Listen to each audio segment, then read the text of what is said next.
इस लेक्चर में हम लोग पढ़ेंगे फ्रिक्शन के बारे में, डिटेल में पढ़ेंगे। तो इस वीडियो में हम लोग देखेंगे फ्रिक्शन का इंट्रोडक्शन और बेसिक से चलेंगे और बिल्कुल एंड में इसके प्रो लेवल तक पहुंच जाएंगे कि कोई भी क्वेश्चन फ्रिक्शन से नहीं स्किप हो सकता। ठीक है, तो फ्रिक्शन आपको बता दें, जो फ्रिक्शन फोर्स होता है वो होता है एक reactionary force. Friction is a reactionary force. Friction is a reactionary force. It is developed against action. Reactionary force which is developed against action. Friction is a reactionary force which is developed against action. जब कोई भी action होगा, ठीक है, तो उसके reaction के रूप में फ्रिक्शन प्रोड्यूस होगा। जैसे दूसरा क्या ध्यान रखना है, दूसरा जो फ्रिक्शन फोर्स होता है वो ऑलवेज अपोज करता है इंटेंशन ऑफ मोशन को। ऑलवेज अपोज किसको अपोज करता है? इंटेंशन ऑफ मोशन को। जहां भी इंटेंशन ऑफ मोशन होगी उसको अपोज करेगा, या फिर intention of relative motion. Intention of always opposes intention of motion. ठीक है, एक तो always opposes intention of motion, दूसरा intention of relative motion. Main तो फैक्टर यही है कि जो फ्रिक्शन होता है वो जहां भी रिलेटिव मोशन हो रहा होगा उस मोशन के डायरेक्शन के जस्ट अपोजिट लग जाएगा। ठीक है, always opposes the intention of relative motion. Intention of relative motion, इसका ध्यान रखना है। न्यूमेरिकल करते टाइम जब देखेंगे, जब दो बॉडी जब एक दूसरे पे चल रही होंगी तो वहां पे एक टर्म आएगा इंटेंशन ऑफ रिलेटिव मोशन। जहां पे हो रहा है उसके जस्ट अपोजिट फ्रिक्शन फोर्स लग रहा होगा। ठीक है, तो always opposes the intention of relative motion. Numerical करते टाइम ये टर्म ध्यान रखना पड़ेगा। ठीक, अब यहां पे जैसे देखते हैं, जैसे यहां पे एक ऑब्जेक्ट रखा हुआ है, ये एक ऑब्जेक्ट रखा हुआ है, ये ग्राउंड पे ऑब्जेक्ट रखा हुआ है, ये कांटेक्ट में है यहाँ पे, ऐसे ऐसे ऐसे ऐसे। ठीक है, अब अगर हमने यहाँ पे फोर्स लगाया ऐसे, ये एफ फोर्स लगा दिया ऐसे, तो ये जो ब्लॉक है जिसका मास एम है, ठीक है, इसमें क्या है, इसमें इंटेंशन ऑफ मोशन इधर की ओर क्रिएट होगा ना, इधर की ओर इंटेंशन ऑफ मोशन आएगा, ये आएगा इधर इंटेंशन ऑफ मोशन, है ना। तो फ्रिक्शन फोर्स जो होगा वो इसके जस्ट अपोजिट इस साइड, पीछे की साइड क्रिएट हो जाएगा, ये हो जाएगा फ्रिक्शन फोर्स। तो ये हो जाएगा फ्रिक्शन फोर्स, इधर लगेगा। क्यों? क्योंकि फोर्स इधर लगा, ये नहीं देखना है देख किधर इंटेंशन ऑफ मोशन क्रिएट हो रहा है, ये देखना, हमें ये देखना है कि इंटेंशन ऑफ मोशन किधर है। जो मिसकंसेप्शन होता है, सोचते हैं कि जो अप्लाइड फोर्स है उसके जस्ट अपोजिट फ्रिक्शन लगता है। हाँ, यहां लग रहा है, ये फोर्स लग रहा है, ठीक है, इसके जस्ट पीछे फ्रिक्शन फोर्स। बट ये जो फोर्स लग रहा है इसकी वजह से जो इंटेंशन ऑफ मोशन है वो इधर की ओर है ना, तो इसलिए जो फ्रिक्शन फोर्स होगा जस्ट पीछे होगा। तो ये ध्यान रखना है कि जो फ्रिक्शन फोर्स होगा वो इंटेंशन ऑफ मोशन के जस्ट अपोजिट होगा, ये ध्यान देना। जैसे अब यहाँ पे एक और एग्जांपल ले लेते हैं। जैसे ये ऑब्जेक्ट रखा हुआ है, ये कोई ऑब्जेक्ट रखा हुआ है यहाँ पे, ये एक ऐसे ऑब्जेक्ट रखा हुआ है ग्राउंड से, यहाँ पे ग्राउंड से ऐसे अटैच है। ठीक, अब अगर हम लोग यहाँ पे फोर्स लगाते हैं, यहाँ पे इस तरह से ऐसे फोर्स लगा दिया ये, ठीक है, तो इस फोर्स की लगने की वजह से इसका जो ये वाला कंपोनेंट होगा, ये एंगल थीटा है। अगर ये एंगल थीटा है, ठीक है, तो ये वाला कंपोनेंट हो जाएगा, ये हो जाएगा एफ कॉस थीटा। इस फोर्स की वजह से जो बॉडी में मोशन आएगा, इंटेंशन ऑफ मोशन आएगा, वो इधर की आएगा, इधर की डायरेक्शन में होगा intention of motion. Object move कर रहा है कि नहीं मूव कर रहा है इसकी तो बात ही नहीं करना। फिलहाल ये जो एफ कॉस थीटा फोर्स लग रहा है, इसकी वजह से जो ऑब्जेक्ट है ये इधर इंटेंशन ऑफ मोशन यहाँ पे आया, इंटेंशन ऑफ मोशन इस जगह पे आया, तो फ्रिक्शन फोर्स यहाँ पे पीछे की ओर यहां डेवलप हो जाएगा, ये हो जाएगा फ्रिक्शन फोर्स, ये हो जाएगा इसका फ्रिक्शन। ठीक है, तो अब इसको इतना क्लियर कर दे। तो इस तरह से यहाँ पे हम लोग फ्रिक्शन फोर्स की डेफिनेशन लिख सकते हैं कि friction is a force, friction is a force, friction is a force which opposes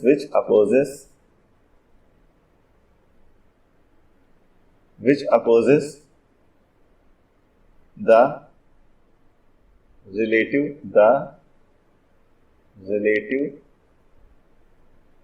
motion between the surfaces, ये होता है फ्रिक्शन फोर्स की डेफिनेशन।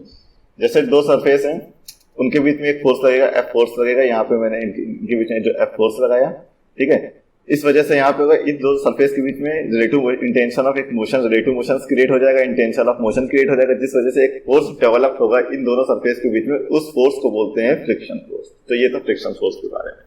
अब देखते हैं जो फ्रिक्शन फोर्स होता है ये जरूरी नहीं होता है कि ऐसे अगर फोर्स लगाए तो इसके जस्ट पीछे लगे। जैसे यहाँ पे हम जो है ये मान लेते हैं, ठीक है, जैसे यहाँ पे एक वॉल रखी है, दीवार है, कोई वॉल है, ठीक है, इस पे यहाँ पे एक ऑब्जेक्ट मैंने एक एफ फोर्स लगा के रोक रखा है। जैसे यहाँ पे मैंने एक ऑब्जेक्ट लिया, ये किसी ऑब्जेक्ट को, ये ऑब्जेक्ट क्या है, ये ऑब्जेक्ट को मैंने यहाँ पे ऐसे एक फोर्स लगाया, एफ फोर्स लगा के, प्रेशर लगा के रोक रखा है, ठीक है। तो यहाँ पे फ्रिक्शन की डायरेक्शन कैसी होगी, तो देखिए फोर्स ऐसा लग रहा है, ठीक है, तो लेकिन हमें यहाँ पे देखना है इंटेंशन ऑफ मोशन कैसी है। देखिए ऑब्जेक्ट का जो वेट है mg नीचे लग रहा है ना, ये mg नीचे लग रहा है, तो इसमें इंटेंशन ऑफ मोशन कैसी होगी, यहाँ पे इंटेंशन ऑफ मोशन इसकी कैसी नीचे होगी, ऑब्जेक्ट नीचे गिरना चाह रहा होगा बट ये गिर नहीं पा रहा होगा, क्यों, क्योंकि ये जो मैंने यहाँ पे फोर्स, ये एफ फोर्स लगा रखा है, ठीक है, इस वजह से ऑब्जेक्ट गिर नहीं पा रहा है। लेकिन इसमें रियल में देखा जाए इंटेंशन ऑफ मोशन इसकी किधर है, इसकी इंटेंशन ऑफ मोशन नीचे है, तो ये होगा इसकी इंटेंशन ऑफ मोशन नीचे की डायरेक्शन में। तो इसमें फ्रिक्शन फोर्स इसके जस्ट अपोजिट डायरेक्शन लगेगा। तो इंटेंशन ऑफ मोशन तो ये है इसकी नीचे की साइड, ये हो गई, तो इसमें जो फोर्स लगेगा वो जस्ट अपोजिट, वो इधर लग जाएगा, ये होगा इसके इंटेंशन ऑफ मोशन, तो ये हो जाएगा इसका जस्ट अपोजिट फ्रिक्शन फोर्स, यहाँ लगेगा, ये होगा इसका फ्रिक्शन फोर्स, ठीक है। तो इस तरह से हम लोग देखते हैं फ्रिक्शन फोर्स की डायरेक्शन क्या होगी। अब इसमें आगे बढ़ते हैं। देखिए जो फ्रिक्शन होता है वो दो टाइप का होता है। पहला फ्रिक्शन जो फोर्स होते हैं वो दो टाइप के होते हैं। पहला तो होता है स्टैटिक फ्रिक्शन और दूसरा होता है काइनेटिक फ्रिक्शन। पहला जो होता है उसमें उसको बोलते हैं स्टैटिक फ्रिक्शन, उसमें पहला होता है उसको बोलते हैं स्टैटिक फ्रिक्शन। ये जो फ्रिक्शन फोर्स है स्टैटिक फ्रिक्शन, ये बहुत इंपॉर्टेंट होता है चलने के लिए, या कोई गाड़ी के स्टार्ट, जैसे कोई बाइक्स होती है उसके स्टार्ट, उसके मोशन को स्टार्ट होने के लिए स्टैटिक फ्रिक्शन होना बहुत जरूरी होता है। तो पहला होता है स्टैटिक फ्रिक्शन, इसका जो दूसरा होता है वो होता है काइनेटिक फ्रिक्शन। काइनेटिक फ्रिक्शन वो होता है जब कोई ऑब्जेक्ट मोशन में होता है, ठीक है, उस टाइम जो उसके ऊपर फ्रिक्शन फोर्स लग रहा होता है, मतलब उसके जो ग्राउंड और ऑब्जेक्ट के कॉन्टेक्ट में जो सरफेस होता है, ठीक है, उसमें जो फोर्स लग रहा था उसे बोलते हैं काइनेटिक फ्रिक्शन। काइनेटिक फ्रिक्शन, जो काइनेटिक फ्रिक्शन होता है वो स्टैटिक फ्रिक्शन से स्लाइटली थोड़ा सा कम होता है, स्लाइटली लेस होता है, ठीक है। तो ये ध्यान रखना, काइनेटिक फ्रिक्शन जो होता है स्टैटिक फ्रिक्शन से थोड़ा सा कम होता है। अब ये जो स्टैटिक फ्रिक्शन होता है ये अपने आप में दो टाइप का होता है। एक तो जो स्टैटिक फ्रिक्शन होता है वो अपनी वैल्यू चेंज कर सकता है, ठीक है, तो इसमें एक जो नेचर होता है उसको बोलते हैं ऑटो एडजस्टिंग। ऑटो एडजस्टिंग, ये डिफरेंट वैल्यू होती है, ठीक है, जितनी रिक्वायरमेंट होती है उस टाइप से अपने आप को एडजस्ट करता है, उसे बोलते हैं ऑटो एडजस्टिंग। जो दूसरा उसका नहीं होता है वो होता है लिमिटिंग फ्रिक्शन। जब ऑटो एडजस्टिंग में एक मैक्सिमम लिमिट तक फ्रिक्शन पहुंच जाता है तो उसको बोलते हैं लिमिटिंग फ्रिक्शन। स्टैटिक फ्रिक्शन जब अपनी मैक्सिमम वैल्यू पे होता है तो उसको बोलते हैं लिमिटिंग फ्रिक्शन। Limiting friction.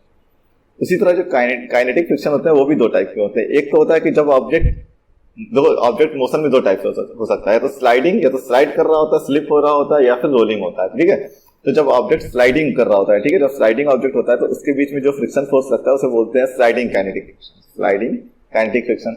और जब ऑब्जेक्ट रोलिंग की पोजीशन में होता है, जब उसमें रोलिंग होती है तो उस टाइम जो उसमें फ्रिक्शन फोर्स होता है उसको बोलते हैं रोलिंग काइनेटिक फ्रिक्शन, ठीक है। तो फ्रिक्शन फोर्स यहाँ पे दो टाइप के होते हैं। जो मेनली हम लोग को देखना है वो होता है स्टैटिक फ्रिक्शन, दूसरा होता है काइनेटिक फ्रिक्शन।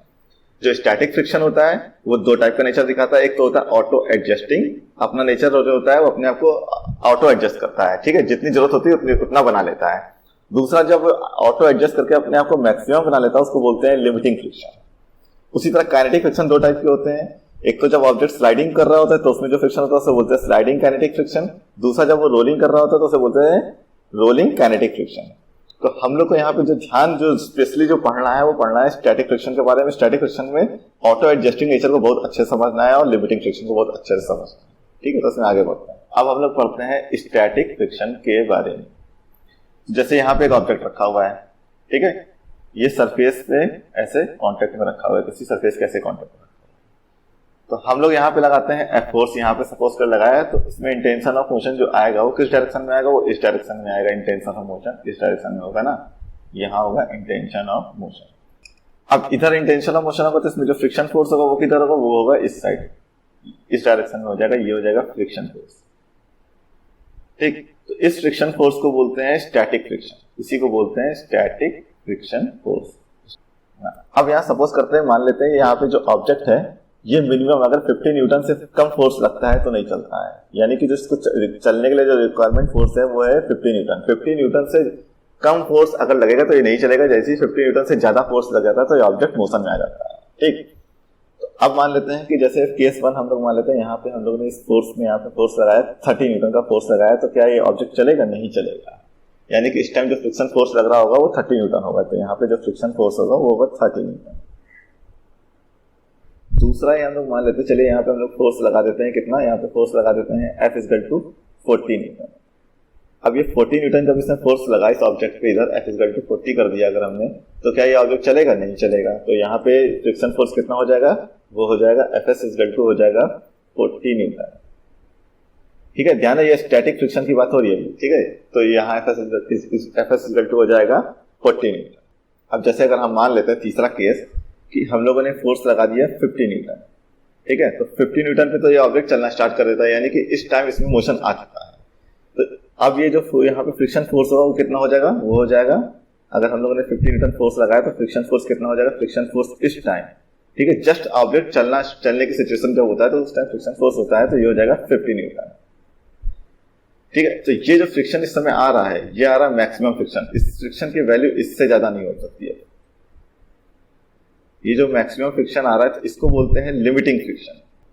तो इस मैक्सिमम फ्रिक्शन को बोलते हैं लिमिटिंग फ्रिक्शन। और ये जो फ्रिक्शन अपना नेचर चेंज कर रहा था, ठीक है, अभी देखिए 30 न्यूटन था, फिर 40 न्यूटन हो गया। तो जो फ्रिक्शन अपने आप को एडजस्ट करता है, तो इसको, इस नेचर को बोलते हैं auto adjusting friction. Auto adjusting friction. अब अगर यहाँ पे अगर 50 न्यूटन से ज्यादा फोर्स लगा दिया हम लोगों ने, जैसे यहाँ पे फोर्स लग गया, चौथा केस मान लेते हैं, फोर्स लगा दिया यहाँ पे 60 न्यूटन, फोर्स लग गया 60 न्यूटन, तो इसमें जो इसमें फ्रिक्शन फोर्स इस टाइम इस ऑब्जेक्ट पर लग रहा होगा, वो लग रहा होगा Fs equal to maximum limiting friction ही लग रहा होगा, वो लग रहा होगा 50 न्यूटन। यानी कि जो नेट फोर्स आ रहा होगा फॉरवर्ड डायरेक्शन में, हो रहा होगा 10 न्यूटन का। इस 10 न्यूटन के फोर्स की वजह से जो ऑब्जेक्ट में मोशन आएगा, तो इस टाइम जो ऑब्जेक्ट को मोशन में होगा, लेकिन जो फ्रिक्शन फोर्स होगा Fs इक्वल टू हो जाएगा 50 न्यूटन। तो यहाँ पे स्टैटिक फ्रिक्शन जो है इसकी डेफिनेशन हो जाएगी कि when a force is applied on a body with intention to move it और try to move it, then the developed friction force is known as static friction and the body remains at rest। तो इसको मैं यहाँ पे note down कर देता हूँ। अब यहाँ पे देखो फ्रिक्शन जो होगा, ये वाला फ्रिक्शन, स्टैटिक फ्रिक्शन ऑटोमेटिकली अपनी जो वैल्यू होता है, जो मैग्नीट्यूड होता है, वो चेंज करता है। तो इसको बोलते हैं ऑटो एडजस्टिंग फ्रिक्शन। तो यहाँ हो जाएगा फ्रिक्शन ऑटोमेटिकली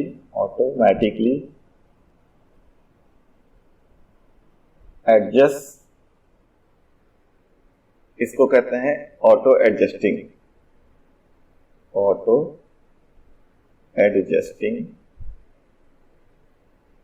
फ्रिक्शन।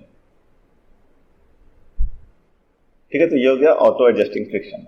दूसरा होता है कि जो maximum value of static friction होता है उसको बोलते हैं लिमिटिंग फ्रिक्शन। तो इसको भी यहाँ पे लिख लेते हैं। तो ये हो जाएगा maximum value of static friction, maximum value of static friction which can be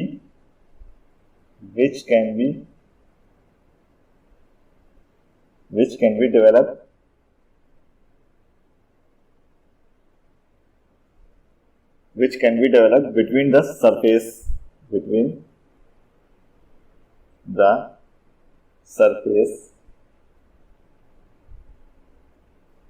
is known as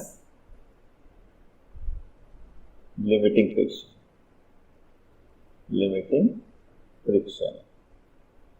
तो ये जो स्टैटिक फ्रिक्शन होता है वो किसी भी ऑब्जेक्ट के मोशन के लिए रिस्पॉन्सिबल होता है। तो जैसे कोई कार या कोई व्हीकल है जो स्टार्ट होने वाली, जो चलने वाली है, ठीक है, तो उस कार का जो पहिया होगा और जो रोड होगी उसके बीच में कांटेक्ट हो रहा होगा, तो वहां पे फोर्स लग रहा होगा, फ्रिक्शन फोर्स लग रहा होगा। तो यहाँ पे मैं पहिया बना कर लेता हूँ, ठीक है। तो ये उसका टायर है, ठीक है, और यहाँ पे ये सरफेस है, ऐसे सरफेस है, तो इनके बीच में यहाँ पे ऐसे कांटेक्ट हो रहा होगा, तो और सेंटर पे इस तरह से फोर्स लग रहा होगा, यहाँ पे सेंटर पे ऐसे फोर्स लग रहा होगा। तो यहाँ पे मैं दो पॉइंट मान लेता हूँ, यहाँ पे पॉइंट ए और ये पॉइंट बी, ठीक है। तो ये पॉइंट बी जब ये आगे, जब फोर्स इधर लग रहा होगा तो पॉइंट बी आगे आएगा, तो ए में इंटेंशन ऑफ मोशन किधर है? ए में इंटेंशन ऑफ मोशन इस तरफ है, ए में इंटेंशन ऑफ मोशन इस तरफ है, बट ये इधर नहीं जा पाता। क्यों? क्योंकि यहाँ पे ये जो पॉइंट है और ये पॉइंट के बीच में स्टैटिक फ्रिक्शन लग रहा है, मतलब ये दो पॉइंट एक दूसरे को लॉकिंग हो चुकी है, यहाँ पे लॉक लगा रखे हैं, ठीक है। तो ए तो इधर नहीं जा सकता क्योंकि यहाँ पे स्टैटिक फ्रिक्शन लग रहा है। तो यहाँ पे जो फ्रिक्शन स्टैटिक लग रहा होगा वो इस डायरेक्शन में लग रहा होगा, ये हो गया स्टैटिक फ्रिक्शन की डायरेक्शन। अब ए नहीं जा सकता ऐसे, बट ये फोर्स लग रहा है, तो क्या होगा, जब ये बी आगे आएगा तो ये ए ऊपर उठ जाएगा। तो ए जब ये ऊपर उठ जाएगा तो ये वाला पॉइंट इस बार कॉन्टेक्ट में आ जाता है, ये वाला पॉइंट कॉन्टेक्ट में आ जाएगा, ठीक है। अब ये पॉइंट इधर नहीं जा सकता, तो इस फोर्स इधर लग रहा, तो ये पॉइंट फर्दर ऊपर उठ जाएगा, तो ये पॉइंट आगे आ जाएगा। इस तरह से ये जो पहिया है ये गोल गोल चलने लगता है। तो इस तरह से इसमें रोलिंग स्टार्ट हो जाएगी, तो ये पहिया जो होता है ये गोल गोल चलने लगता है। तो इस तरह से कोई बाइक या कोई व्हीकल स्टार्ट होता है।